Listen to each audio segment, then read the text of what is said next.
오늘 50대 중반 여성분이 사연을 보내주셨는데 참으로 남녀 사랑이 얽히고 설키다가도 이렇게 풀리는 경우도 있다는 것을 알 수 있네요.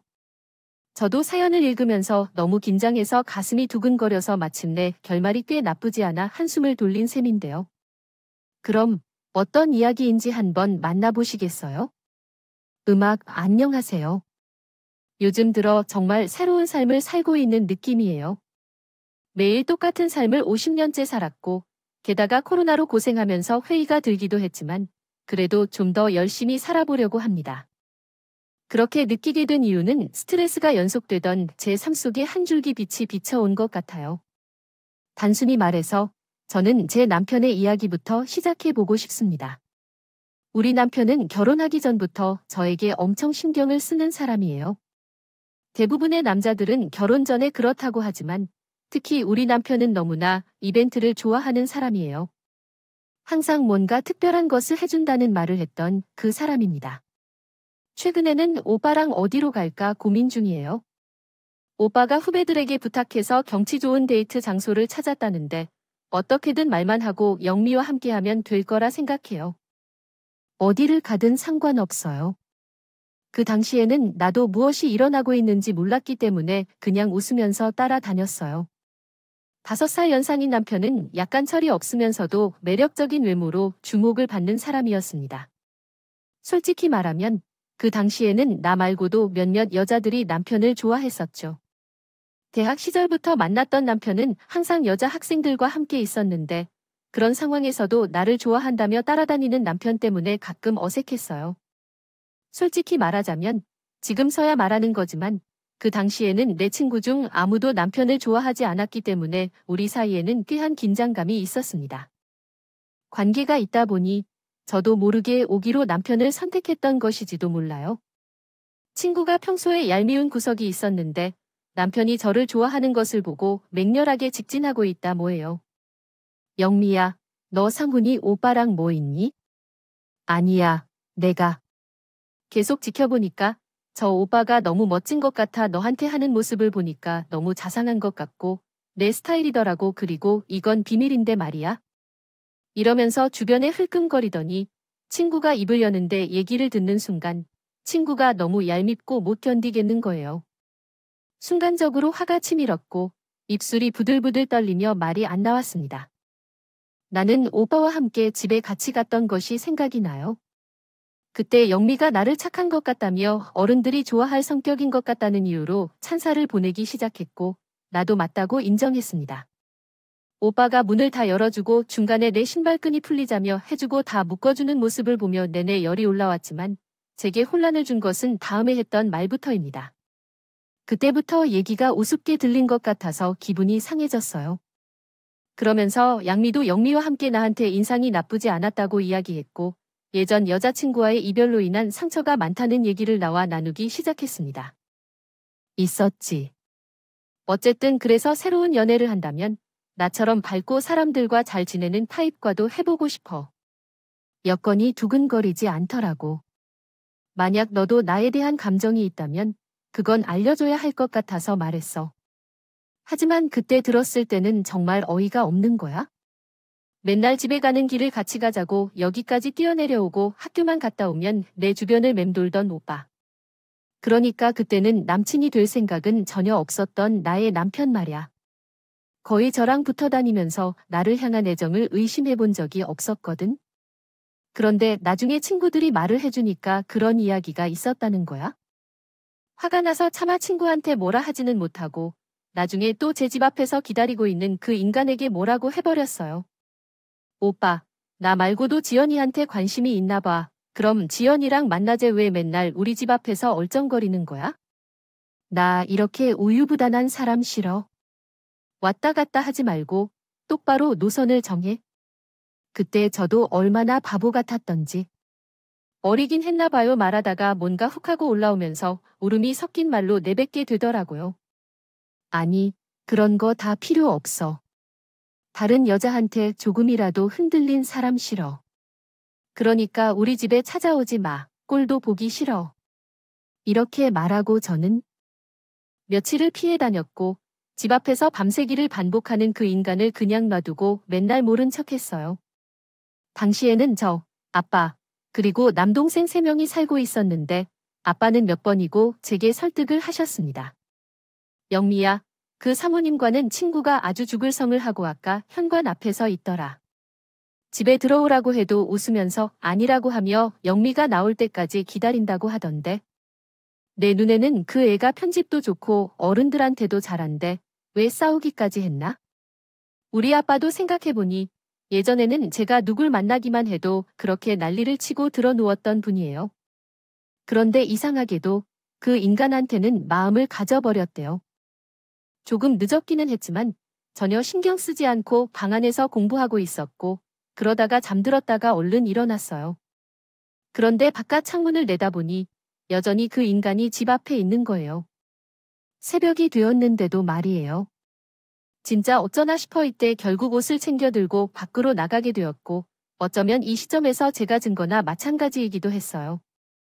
음악, 여기서 뭐 하는 거야 오빠, 일어나.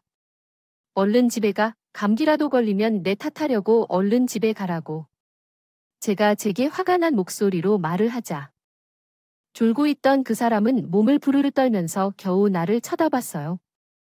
그러면서 끝내 괜찮다고 바보처럼 말했지만 아휴, 나는 내내 제대로 된 모성애를 경험한 적이 없었는데 왜 그렇게 안타까울 정도로 느껴졌을까요? 마치 추위에 떨고 있는 나의 아이를 보는 듯이 처량하게 느껴졌어요. 결국 나도 그냥 옷과 작은 담요를 건네준 후에 그날의 일을 얘기하게 되었어요. 오빠, 나 말고 여기저기 여자들한테 작업을 하는 거 아니었어?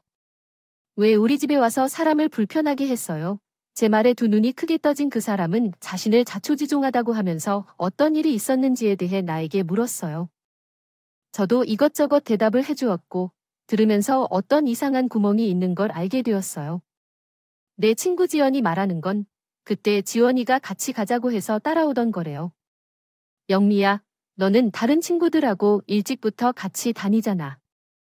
지하철역에서 자연스럽게 함께 오는데도 너무 어색한 거야, 영미야. 얘기를 물으니까 칭찬 좀 하고 그러면서 지연이가 자신의 연애 상황에 대해 상담을 하면서 나도 따라주다 보니까 얘기가 길어졌어요. 뭔지 모르게 지원이가 다시 같은 사람과 연애를 시도하고 싶다는 얘기를 한 적은 없어요. 우리 셋이 다 함께 있는 자리에서 그런 얘기를 해보자고 제안해봐. 이렇게 떨면서도 계속해서 그런 말들이 나오는 거네요. 나름 한이 맺혔던 것인지 또박또박 말을 하는데 들어보니 전부터 지연이란 친구가 마음에 들지 않았어요. 다른 친구들이 그녀가 이간질을 많이 한다고 주의할 때 새겨들을 필요가 있었는데 그런 것에 흔들렸던 것 자체가 결국 저 역시 인간에게 마음이 있긴 한 것 같아서 한편으로는 좀 허탈하고 웃음이 나더라고요. 맨날 아니라고 부정하고 아버지는 남동생이 놀릴 때도 단지 같은 학과 동기라고 할 뿐이었어요. 연인 관계는 아니라고 우겨댔었거든요. 어쨌든 그 일을 계기로 우리는 본격적으로 만나게 되었고 대학 졸업 후 얼마의 시간을 거쳐 결국 결혼하게 되었어요. 저는 대학에 들어와서 한 번 정도의 연애를 한 뒤로 그 후로 계속해서 사람들과 만나 결혼을 했습니다. 남편은 저와 결혼하기 전에 다른 사람들과도 연애를 했었지만 제게 정착하여 오래 만났다가 결혼을 했습니다. 그러나 이런 이야기가 있는데 정말 열정적이고 진심을 다해주던 사람이 결혼한 후 몇 달이 지나면서 너무 변해가기 시작했습니다. 아마 그 때문에 예상치 못한 상황일지도 모르겠지만 이전에 너무 달콤한 경험을 했던 것이 영향을 미친 걸까요? 우리는 서로 이해가 가지 않아 매일 다투게 되었고 예전처럼 부드럽게 대하지 않던 남편이 되어버렸습니다. 그 당시에는 왜 이렇게 늦게 들어와 회식이 끝났다고 하는데 집에 가는 게 이렇게 힘들었을까요? 조절을 좀 해야 될 거 아니야? 왜 술이 약한 사람이 그렇게 많은 술을 마시고 들어오는지 집에서 혼자 기다리고 있는 나는 생각 안 해. 남편은 이때 술이 잘 깨지 않기도 했지만 평소처럼 그럴 수 없는데 미래가 없을 정도로 나에게 짜증을 내기 시작하는 거예요. 내가 이제 직장에서도 잘 나와야 해. 가정에 막말로 있으니 더욱 회사에 붙어서 기력을 살려서 살아남아야 한다고 내가 그런 것 좀 이해해주고 아침에 북어국도 끓여가면서 내줘야 할 생각을 해야지. 이렇게 못살게 사람을 좋아하면 어떡하냐. 내 말대로 우리 결혼했잖아. 이제 너는 어린애가 아니라고 남편 잘못 이고 생각을 잘해야 해. 남편은 생각외로 가부장적인 사람이었던 것이었어요. 그전에는 세상 신시대 남자처럼 깨어있는 남성처럼 그렇게 지극정성을 다하더니 결혼하니까 영락없이 저희 아버님이랑 똑같이 굴더라고요. 결혼하고 나서 제가 들여다본 저희 시댁은 어머니가 늘 아버님께 꼼짝도 못하시는 모습이셨거든요. 보낸 제가 다 안타깝고 민망할 정도였어요. 그러면서도 며느리인 저에게는 아버님이 잘해주시니 딱히 뭐라 할 수도 없고 말이에요. 그런 와중에도 남편은 꼬박꼬박 제가 시댁에 가 있길 원하더라고요. 내가 없어도 우리 집을 종종 방문해서 엄마랑 아빠랑 같이 좀 있어주고 싶어. 제게는 자식이 나 혼자뿐이거든. 너도 알겠지만 우리 아버지께서 너를 시집온 것이 얼마나 좋았는지. 버스를 타고 싶은 거리면 금방 왔다 갔다 할 수 있지 뭐. 제가 없는 남편도 없는 시댁에 남편이 무엇이 좋아서 그렇게 다녔는지 모르겠어요. 순전히 연애할 때의 기억만으로 우리 집에 매일 온 그 빚을 갚는다고 보내줬었거든. 그러나 왜인지 아버님도 내게서 점점 더 자주 만나는 것 같아서 갈수록 본 모습을 보여주시는 것 같아요. 생각해보니 그 어쩌면 아이를 낳아야 하는 시기가 늦었나 싶지. 우리 상훈이처럼 아들 하나만. 생성된 텍스트를 보면 이해하기 어려운 내용이기 때문에 재구성하기 어렵습니다. 만약 내용을 구체적으로 요약해 주시면 보다 명확한 번역을 제공할 수 있을 것입니다.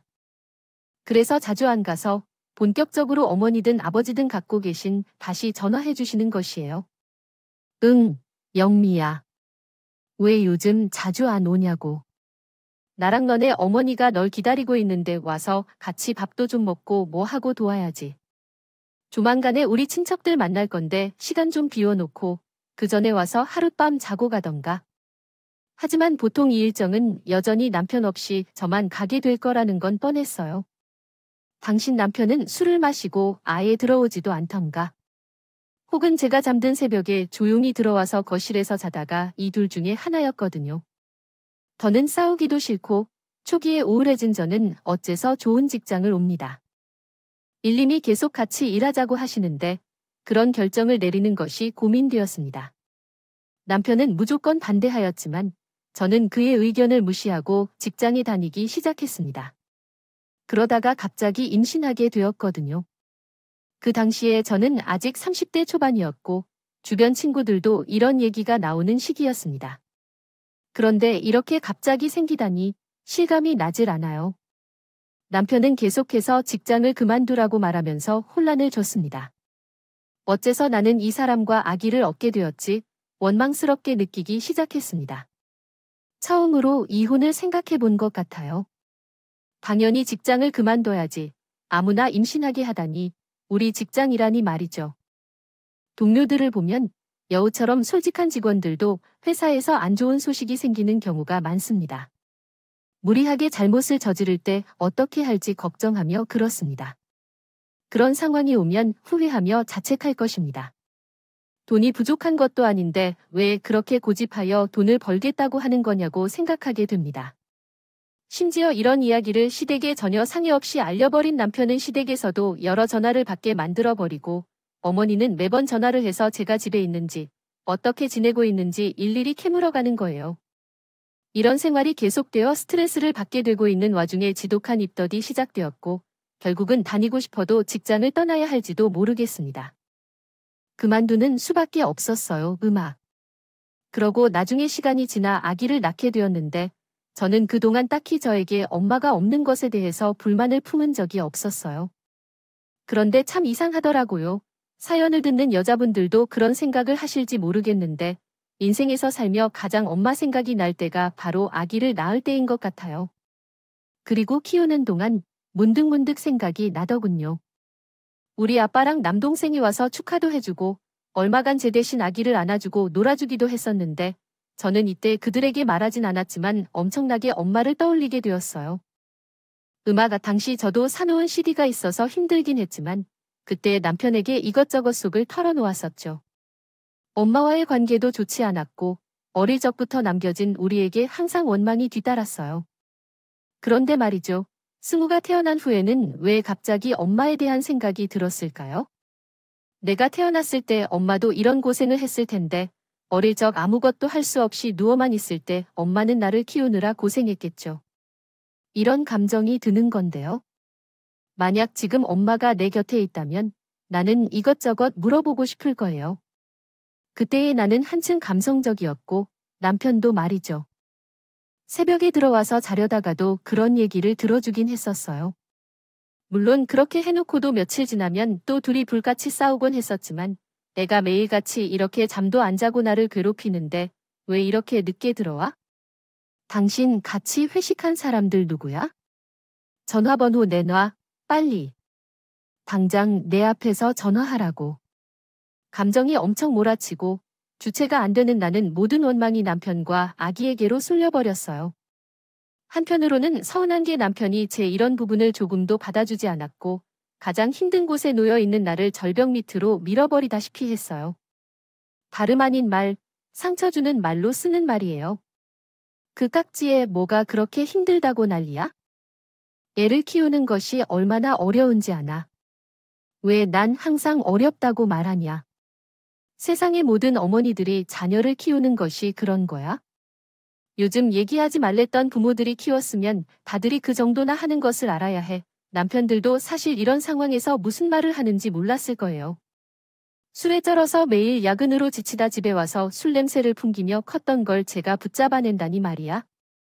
하지만 내 노력을 가볍게 여기는 것 같았고 거기다가 부모 밑에서 자란 얘기를 들으니까 계속 상처를 입게 만들었어요.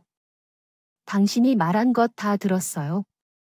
부모 밑에서 자랐으면 어떻게 될지 알아. 내가 어릴 때 엄마 없이 자랐다고 지금까지도 놀리는 거야? 이러다가 우리 둘 사이의 싸움이 너무 심해져서 결국 남편은 그때까지 본 적도 없었던 경험을 하게 되었어요. 피곤하고 짜증이 났다고는 하지만 돈을 참을 수 없어서 놓고 있던 화분을 밀어 넘겨버린 일이 있었어요. 그래도 밤에도 안 자고 계속 울려 괴롭히던 아이가 큰 소리에 놀라서 울음을 멈추고 결국 그날 나 혼자 운전해서 응급실로 아이를 데리고 갔었어요. 특별한 처치 없이 집으로 돌아와 보니 새벽인데 남편은 집에 없었어요. 딴에도 속상했겠지만 너무 열받은 것은 그 기분으로 시댁에 가버린 거예요. 뭘 잘했다고 짊어지도 억울하고 뭔가 하소연을 하고 싶었는지요. 엄마 아빠한테 가서 싹 다 일러 바쳤더라고요. 예의를 갖고 시댁에서 와라 하겠다는데 정말 진저리가 났어요. 그냥 모든 것이 제 죄인 것처럼 느껴지고 이 인간이랑 언제까지 살아야 할지도 모르겠더군요. 호통을 치시는 시부모님의 난리 속에서도 꿋꿋하게 가지 않았고 전화도 받지 않았어요. 그러다 보니 남편과 제 사이는 점점 멀어지게 되었고 이상하다 싶었는지요. 결국 남편이 긴급 119를 호출하는 일이 있었어요. 여보, 우리 오늘은 우리 아이를 집에 맡기고 잠시 나가보자. 응, 왠지 자기 일로 나서서 나한테 얘기를 하고 시부모님에게 아이를 맡긴 채 나가서 식사를 하고 오자는 거야? 그렇게 맨날 저만 서둘러 밥을 먹고 있는데 점점 냉담해지던 사람이 말이야. 감정이 안 좋은 상태에서는 계속 끌어안고 가기가 어려우니 나도 억지로 나가보긴 했어. 남편이 옛날 기억을 끌어내며 뭔가 생각을 하고 있는 것 같아서 분위기를 살리려고 했어. 영미야, 그래도 우리의 예전처럼 계속 좋아졌잖아. 그런데 연애할 때 나도 많은 노력을 했어. 정말 솔직한 마음으로 결혼하면 너도 그걸 알아줄 거라고 생각했어. 남자라고 모두에게 사랑을 베풀어야 한다는 것이 익숙한 게 아니야? 나는 아직 영미 너밖에 없고 너와 함께 숨을 쉬기 위해서 이렇게 밖에서 고생하고 아끼는 거야. 이게 지금 내가 너를 사랑하는 방법이라고. 그걸 좀 이해해주면 안 돼? 얘기를 듣다 보니 나도 갑자기 울컥하기도 하고 그간 쌓인 게 서로 많았는데 볼 시간은 참 없었던 것 같아. 자기 만족에 몰두해서 결혼을 해서 자녀를 먹여 살리는 게 먼저라고 생각하고 있었고요. 그래서 제가 여성으로서 체험을 받고 싶었던 것은 뒷받침이 있었죠. 그걸 자기도 후회한다고 하니 이제 그 감정을 조금 풀어야겠다는 생각이 들었어요. 그러다 보니 나도 그 후로는 좀 포기하게 되었거든요. 남편이 늦게 들어와도 괜찮다 하고 물론 여전히 마음에는 들지 않았지만 참아가며 그렇게 키워나가게 되었어요. 중간에 아이가 아프기도 했고 아빠께서 엄청 큰 수술을 하셔야 했어요. 이 두 가지 사건이 제게 아주 크게 남아있는데 그 이유는 이 두 번의 사건 때마다 남편이 제 곁에 없었다는 것이에요. 우리 아들이 넘어져 이 말을 크게 하더라고요. 다치고 병원에서 수술을 받을 때 남편은 홍콩 출장 중이었고 아버지가 암 수술을 받을 때에는 같은 서울 하늘 아래에 있긴 했지만 그럼에도 불구하고 아는 적이 없었습니다. 어떻게 그럴 수 있는 거야? 우리 아버지야? 다른 아저씨가 아니라 당신의 장인분이신데 이렇게 중요한 수술을 받을 때 회식에 참석해야 한다는 건 끔찍해. 어머니께서 아프실 때 그러면 어떨 것 같아요? 가뜩이나 불안한 상황에서 마음을 진정시킬 수가 없었습니다. 그런데 남동생에게 전화해서 우리 남편에게 마이 멘토어 워즈 아웃 오브 타운. 얼마나 욕을 했는지 몰라요. 결국 남동생까지 마음이 틀어져 제가 그렇게 원망을 하게 되었습니다. 솔직히 말하자면 내용이 좀 그렇다고 생각해요. 우리 아빠의 이야기를 들어보니 매형은 결혼한 후 많이 변한 것 같아요. 나도 남자지만 결혼했다고 해서 이제 잡은 물고기에 관심을 주지 않네요. 그렇지만 조금은 열받는 것도 이해가 가요. 가뜩이나 명절 때 말고는 볼 일이 없는 매형과 처남과의 관계도 안 좋아졌고 남편은 제 눈치를 못 이겨서 어쩔 수 없이 우리 아빠에게 안부 전화를 드리곤 했었어요. 정작 당사자인 아빠는 크게 그렇게 개의치 않으셨고 전화만 제 아들에게 관심이 없으셨습니다. 영미야, 아빠는 너무 걱정하지 마세요. 이번 항암이 마지막이고 조금 시간이 지나면 괜찮아질 거예요. 그보다도 건강에 좀 더 신경 쓰세요. 얼굴색이 너무 안 좋잖아요. 밥은 잘 먹고 있어요. 아빠는 그렇게 큰 수술을 거치고 항암을 하면서 날로 몸이 안 좋아지시는데도 딸의 밥은 먹고 다니고 옷은 따뜻하게 입고 다니는데 신경을 쓰셨어요. 그런 아빠에게는 내 결혼 생활이 이렇게 엉망이고 마음이 편치 않다고 이혼하고 싶은 말을 할 수 없겠군요. 결국 그렇게 시간이 지나면 너무나도 상황이 급속하게 흘러가 버리고 아빠는 제 곁을 떠나게 되셨어요. 그날은 정말 너무나도 정신이 없었어요. 항암 치료를 받고 여러 번의 치료를 받았던 시기였죠. 그때는 잠깐 괜찮을 때도 있었어요. 그때 동생과 함께 아빠를 모셔서 여행을 다녀왔는데요. 혹시나 했지만 남편은 역시나 함께하지 않았어요.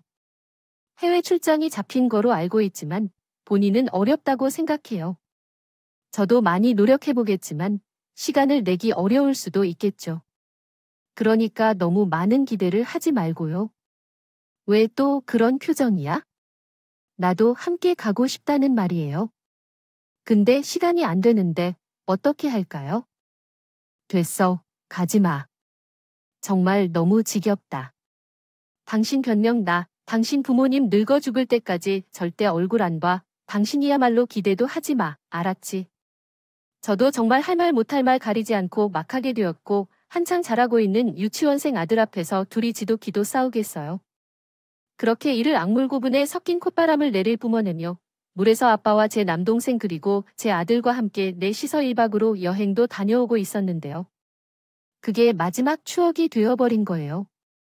이상하게 그때 그렇게 사진을 많이 찍고 싶어지더라고요. 밤새 아빠랑 하고 싶은 말도 많았는데 아무래도 방사성 치료나 항암 치료와 같이 큰 치료를 받은 후에 체력이 많이 약해진 모습이었어요. 일단 그렇게 치료를 받은 뒤에도 아빠는 건강이 어느 정도 회복된 듯이 느껴졌지만 시간이 많이 경과한 후에 아빠의 건강 상태가 급속하게 나빠지기 시작했어요. 연세가 있으신 분들이라고 하더라도 제 친구들의 부모님들도 이러한 상황을 겪기는 했지만 아빠는 너무 빨리 상태가 악화되셨고 아직 어리신 경우에 우리 곁을 떠나셨어요. 누나, 아빠가 빨리 와 달라고 해요. 매번 그렇게 걸려오던 동생의 전화가 처음으로 무서웠어요. 사실 아빠의 장례를 치르고 난 후에는 이제 더 이상 동생으로부터 무서운 전화를 받을 걱정을 안 해도 되겠구나라고 생각했었어요. 그만큼 아빠는 저에게 절실하고도 절실했던 존재였던 것 같아요. 그래서 그 이후로도 마음을 잃기 쉽고 오랫동안 괴로웠고 내장부터 시작해서 이후 우리 친척들을 돌봐주는 것까지 남편이 별수작을 다 해도 그것들이 눈에 들어오지 않았어요. 가장 힘든 때 제 곁에 없던 남편에 대해 혼자서 마음을 닫았고 그에게는 이미 내 마음을 털어놓지 않았을 뿐이에요. 저의 심정은 충분히 이혼한 셈으로 살게 되었습니다. 남편에게 어떤 연락도 하지 않으면서도 한 지붕 아래에서 살면서도 남편에게 어떤 행사도 말하지 않았습니다. 아이가 혹시 아파도 제가 아파도 남편이 없는 듯이 살며 집안에서도 단 한마디도 하지 않았습니다. 남편은 답답한지 몇 차례 시도를 했고 심지어 제게 제안해서 이런 말을 하기도 했어요. 여보, 내가 잘못했어. 그러지 말고 우리 이번에 부부 상담을 받자. 부부 클리닉에 가보자. 거기 한 번 가면 좋다는데 우리 팀 선배도 부부 사이가 안 좋을 때 함께 갔다가 좋아졌대. 그 가서 해결하자. 당신과 나랑 얘기 좀 잘해볼까요? 응, 저는 그때 분노가 갑자기 일어나서 마구 소리를 질러버렸어요. 음악 말 걸지 말라고 했지. 근처에도 오지 말라고. 당신은 맨날 있던 식이야. 뭐가 일어나면 그제서야 수습하려고 해. 우리가 정말 결혼해서 같이 사는 사이예요. 맞아. 당신이 결혼하고 싶어 해서 사정사정하고 매달리고, 그래서 아이도 낳았고. 그런데 밖에서 당신만 커리어 세우고 싶은 게 다 해야겠고, 인간은 원하는 대로 다 하고 살아. 우리 아빠 돌아가실 때에도 그렇고, 남의 일은 관심 없잖아. 당신, 이제 너무 늦었다. 그냥 나도 그만할래. 건드리면 진짜 폭발할 것 같아서 깊은 이마를 한쪽으로 향해 우리 부부는 거의 반년 동안 대화를 나누지 않게 되었어요. 요 며칠 동안 남편도 더는 대화를 시도하지 않더라고요. 그래서 우리는 진짜 이혼을 선택할지도 모른다는 생각이 들었어요. 가끔 나 혼자 어떻게 살아야 할지 고민하게 되기도 했어요. 물론 입 밖으로 이혼을 꺼내진 않았지만 그냥 이혼하는 것과 다를 게 없다는 생각이 들었어요. 생활비 같은 것은 항상 남편이 통장에 넣어준 것을 쓰고 더 구체적으로 악을 쓰며 가계부를 작성하여 매달 쓴 내역을 남편 책상 위에 놓아두곤 했어요. 내 돈을 쓰는 것이 자존심을 상하게 되지만 나도 쓰는 명목이 있어서 이렇게 사용했어요. 내가 정확히 모두 적어놨다 생각했던 것이었어요. 나도 능력을 키워서 이 집을 나가고 싶은데 생각해도 답이 보이지 않아서 동생과 상의하기로 했는데 동생 역시 썩 좋은 반응을 보이지 않았어요. 나는 지금 혼자 이 집에서 살고 있긴 하지만 무슨 일이 일어날지 모르잖아. 최근에 만나게 된 사람이 있는데 언젠가 결혼할지도 모르겠어. 잠깐은 모르겠지만 계속 함께 살기는 힘들어. 동생은 내 입장을 이해하고 마음은 접었지만 이제 진짜로 이야기할 곳이 필요해. 피부치과에만 가면 되고 그래서 나도 말해야 했어요. 음악을 듣고 난 동생은 참을 수 없다며 즉시 이혼하라고 했지만 그 당시에는 무슨 대답도 할 수 없었기에 진행할 수 없다고 했어요. 나는 아직 이혼을 할까 생각 중이지만 준비를 더 해야겠죠. 나라는 사람이 나를 의식해서 그런지 계속 일찍 들어오곤 했어요. 그런데 밤 되면 항상 옷을 갈아입고 나가요. 처음에는 운동이라도 하나 했으면 했지만 그런 허름한 차림새도 아니고 내가 여자를 만나러 가는 건지. 적당히 입고 다닌다니까. 이제 여자 문제까지 걱정해야 되나 싶어. 하긴 그동안 술을 마시고 돌아다닐 때도 의심은 갔었어. 그걸 받아주고 애까지 낳았고 애가 학교 다닐 때까지 같이 있다가 사라지는 것이 제일 이상하긴 하다.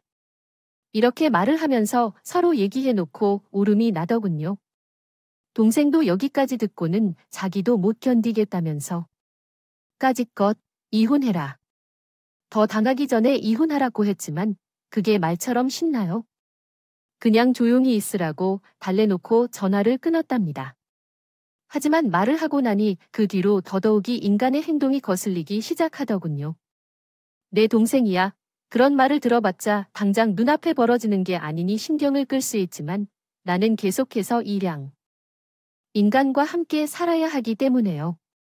아들은 저와 남편 사이로 오가며 말을 하고 남편도 가끔 밤에 아들을 데리고 나가서 시간을 보낸 적이 있어요. 서로 대화하는 소리를 듣게 된 것은 늘 아들을 통해였고 남편이 집에 있을 때 제 목소리가 밖으로 나가는 것마저도 싫어지기 시작했어요. 우리 사이는 남들보다 못한 최악의 상태로 변해버렸어요. 그런 상황에서 어느 날 밤 남편이 아들을 데리고 나갔다가 돌아왔어요. 하지만 산책을 한 뒤에 아들이 이상한 이야기를 하는 걸 들었어요. 엄마, 아빠랑 어떤 집에 다녀왔다고 말이에요. 거기서는 밥도 먹었어. 무슨 소리야, 집이라니. 가서 밥을 먹고 왔다고 잘못 들은 줄 알고 몇 번이나 캐묻다가 아들은 계속해서 그게 맞다고 다녀왔다는 말만 하는 거야? 좀 알아듣게 말을 해봐. 누구 집에 간 건데? 거기 누가 있는데? 몰라. 우리 집인 줄 알았어. 할머니도 있고 아줌마도 있는 집에 갔어. 처음 보는 사람들이었어. 순간적으로 저도 날카로워지는 거야. 혹시나 설마 했지만 이 인간이 이렇게까지 파렴치하고 제정신이 아니라는 게 실감이 나더라. 왜 나, 아줌마가 있고 할머니가 있는 집에 있을까? 보나마나 여자 있는 집 아니었겠어? 아직 이혼한 것도 아닌데. 그렇게 여자의 집에 드나들고 있는 것도 크겠지만 어째서 아들을 그 집에 데리고 갔느냐고요? 정말 미친 행동이야. 정말 이혼까지 할 생각이라도 있는 건지 나는 물론 아들과 함께 살 생각까지 하는 것이 억울해. 게다가 아들이 하는 말은 가만히 있을 수가 없어. 아줌마가 밥 차려주고 정말 맛있어. 내가 좋아하는 계란밥도 있었고 할머니가 청국장까지 주셨어. 그 말을 듣고 있으니 정말 화가 나서 돌아올 정도야. 제정신으로 아들을 혼낼 수도 없고 남편에게 전화로 말을 해야겠어. 와악하고 하나하나 따져 의견을 내고 싶어. 어거지로 참았다. 주변 사람들에게 물었을 때 다들 현재 타이밍이 적합하지 않다는 것이었다. 정말 친한 옛 직장 동료와 상담했을 때 그분이 말했다. 그럼 결코 알고 있는 것을 드러내지 말아야 해. 하나하나 티를 내면 안 된다고. 그러면 남편은 더 은밀해지고 더 자제하게 될 거야. 솔직히 지금의 상황을 보면 아직 남편이 상대적으로 순진하며 여골이 많이 보인다. 그래서 들키지 않을 거라고 생각한다. 반면에 조금 미안하게 들릴지도 모르겠지만 그만큼 아내를 경멸하고 있는지 혹은 단순히 자신에게 관심이 없다고 생각하고 있는지 아니면 이미 예견하고 결심한 것인지 생각해 봐야 할 것이다. 착착 준비를 하고 있는 걸 거야 내가. 딱 그 꼴을 당해봐서 잘 알아. 예부는 이혼한 지 1년이 채 안 되라. 분이었고 저처럼 아들 하나를 키우고 있는 남편이 있었어요. 외도하면서 오래도록 싸움이 있었고 시댁과도 엄청난 전쟁이 있었지만 그의 과정에서 아주 야무지게 제목을 챙겨 이혼을 하셨거든요. 보통 많은 여자들이 감정이 못 이겨서 이것저것 시댁이며 남편한테 터트리는데 그러면 이미 도망갈 여지 다 주고 저쪽에서는 법적으로 위자료 얼마 주고 퉁칠 생각만 해 터트리는 건 준비를 해놓고 해야 하는 거야. 그동안 아무리 속으로 이를 갈고 심적으로 피가 난다고 해도 말이야. 아무것도 없이 애랑 목만 쫓겨나면 그러게요. 뒤는 더 문제입니다. 그게 왜 이렇게 중요한지 알 수 없어요. 아이를 키우면서 결혼 생활을 유지하는 동안 돈을 받아가면서 조금씩 눈물을 흘리는 것까지는 이해할 수 있어요. 약간의 고통을 참는 것이 얼마나 힘든지 생각하게 되었어요. 하지만 쉽지 않아요.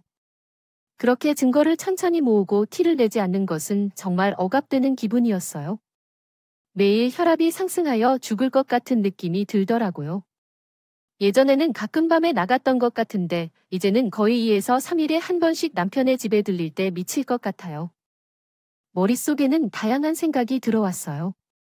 너가 나에게 그렇게 결혼하자고 제안할 때 정말 그 고백은 언제든 할 수 있다고 하며 그런 모습을 보았던 것 같아요. 그런 상황이 떠오를 때 그런 식의 고백이나 제안을 받아들이기 어려운 것이 아니에요.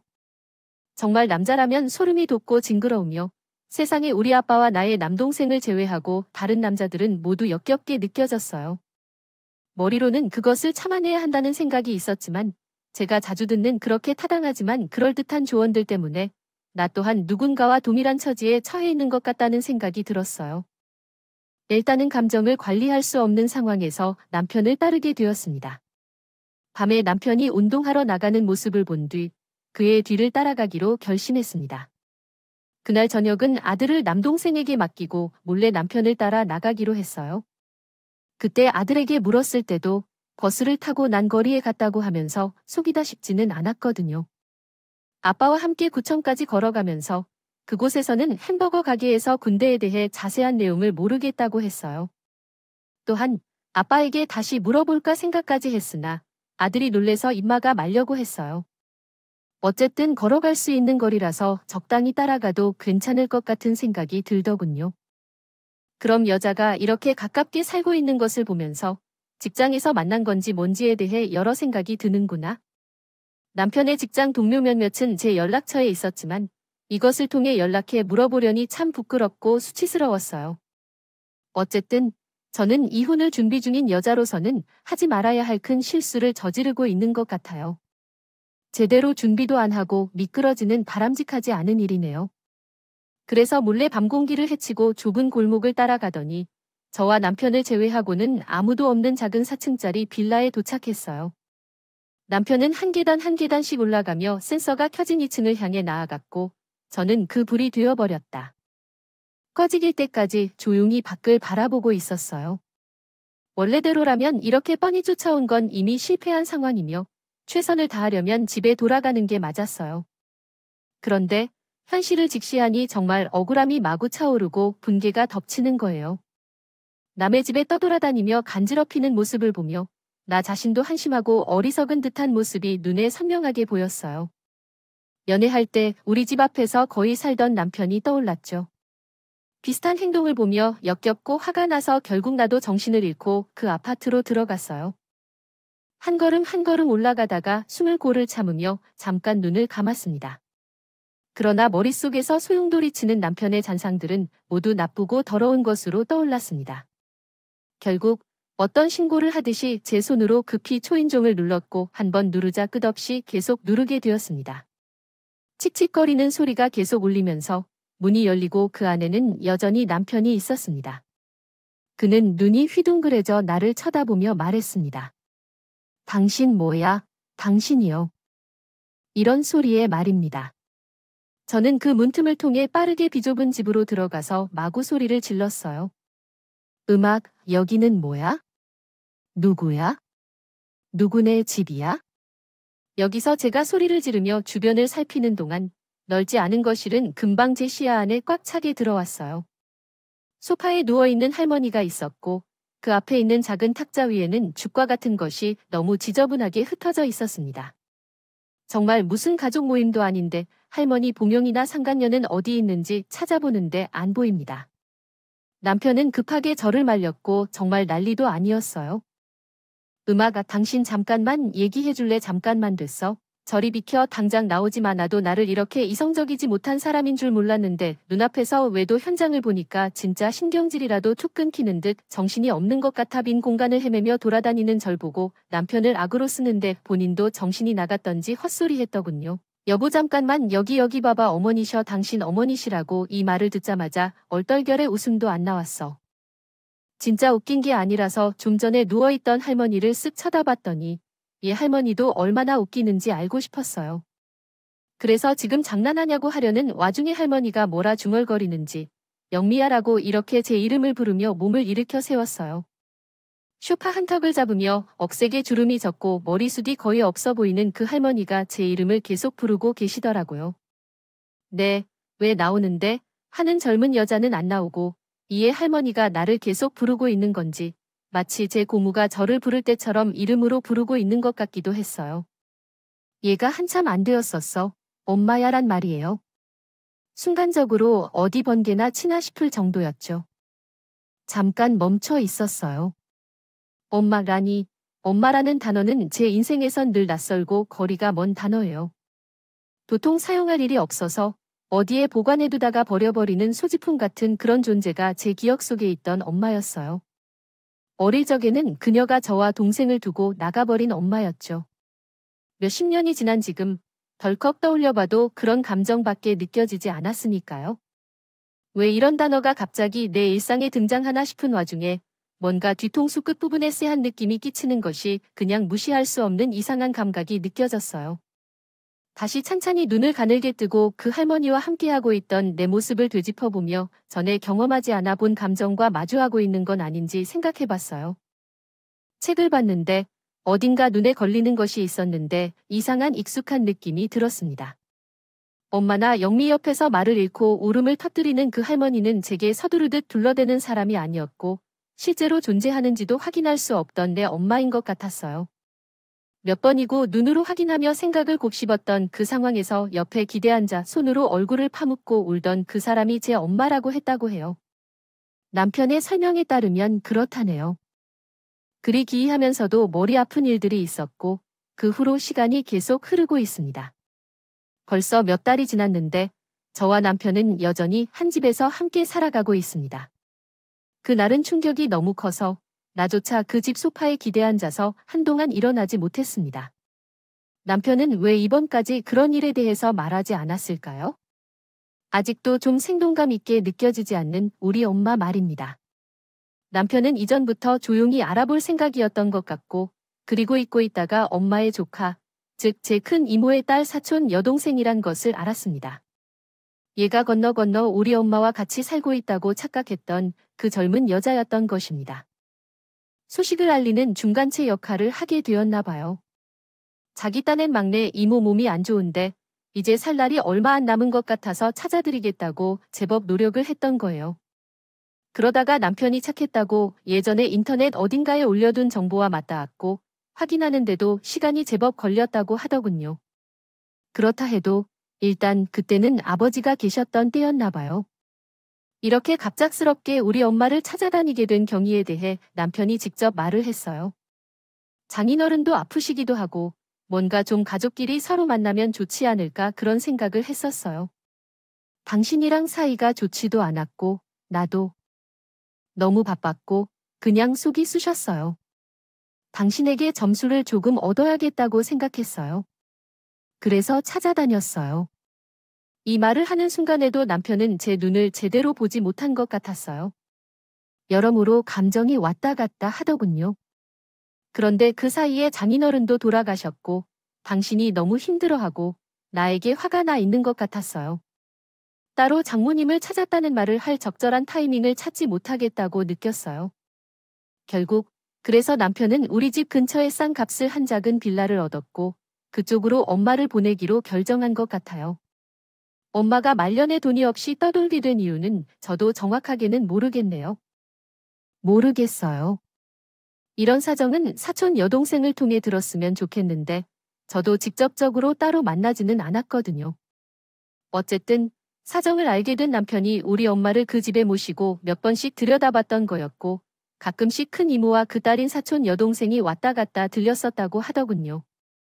제가 들이닥쳤던 날은 그 둘 다 안 왔던 날이었고요. 어쨌든 남편은 제가 속으로 이혼을 준비하는 동안 어찌 되었건 본인은 점수를 따건 뭘 어쩌건 그렇게 묵묵하게 우리 엄마를 돌봐왔던 것 같더군요. 긴 시간은 아니었지만 바쁘다고 맨날 집에도 잘 못 들어오던 인간이 어쨌든 시간을 내서 쭉 들렸던 것 같아요. 예제를 보면서 몇십 년 만에 엄마에게 들려보게 된 상황이었어요. 이러한 상황에서 처음으로 이렇게 누워있는 상태로 마주한 모녀간에 할 말이 뭐가 그리 많겠습니까? 그러나 제 아들 열단이 이 사실을 알고도 크게 반가워하지 않고 있는 것을 알게 되었습니다. 매형에게 고마워하지만 엄마와 고집 마주하고 싶지 않다는 것을 들었어요. 그래서 어찌되었건 이 상황이 올 때까지는 그냥 놔두기로 했어요. 저도 엄마와 같이 있는 것은 너무 낯설기는 하지만 보면 눈물을 흘리는 엄마와 아직은 깊이 얘기하기가 어렵다고 느껴져요. 현재 엄마에 대한 마음은 그렇지만 이런 상황이 올 때까지 어떤 모습일지 생각해보게 됐어요. 그냥 말없이 엄마를 찾아내고 챙겼던 남편에 대해 일단은 고맙다는 마음을 가지고 있습니다. 저라면 결코 그렇게 했을 것 같지 않고 중간중간 원망과 미움이 솟구치는 사건이 많았지만 어쨌든 이 사람은 은연중에 저를 생각해 주었으니까요. 그리고 이혼은 글쎄요. 외도인 줄 알고 그렇게 맘과 몸을 고생한 것 같았는데 일단 결론은 사실은 아니었으니까요. 그 시간이 우리 엄마를 위해 헌신한 시간들이었다고 생각하니 저도 당장 막 무언가가 바뀌는 것은 아니지만 간혹 물결치는 마음이 일렁이는 것 같아요. 좀 시간이 걸리겠지만 우리 부부는 함께 해야 한다고 생각합니다. 이러한 감정이 줄기를 타고 조금씩 변해갈 것이라 생각해봅니다. 요새 말없이 함께 움직여 엄마네로 들리고 있고 남편이 급하게 비상금을 깨서 빌라를 얻어준 것에 대해 나도 마음의 빚이 생겼습니다.